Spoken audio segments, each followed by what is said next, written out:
अपने घर के विशाल आंगन में राजन की हंसी गूंजती है।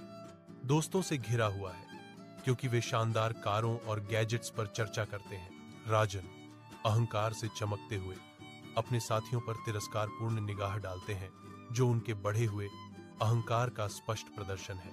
एक दोस्त की आवाज खुशी के बीच से गुजरती है, एक सूक्ष्म चेतावनी के साथ, राजन, तुम्हें थोड़ा विनम्र होना चाहिए। अडिग। राजन एक चुनौती भरे प्रत्युत्तर के साथ सलाह को खारिज कर देता है। मैं जैसा हूं वैसा ही रहूंगा। उनके शब्द हवा में लटके हुए हैं, जो उनके अटूट गौरव और आत्मविश्वास की स्पष्ट घोषणा है।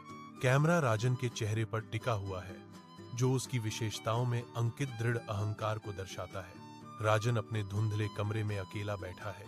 उसके चारों ओर परछाइयां नाच रही हैं।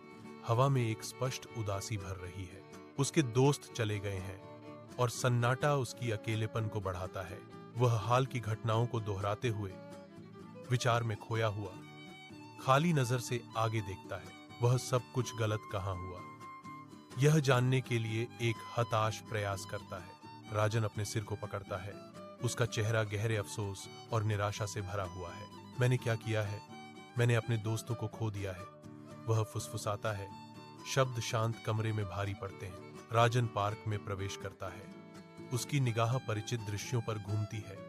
अपने पुराने दोस्तों के चेहरों की तलाश में वह उन्हें देखता है।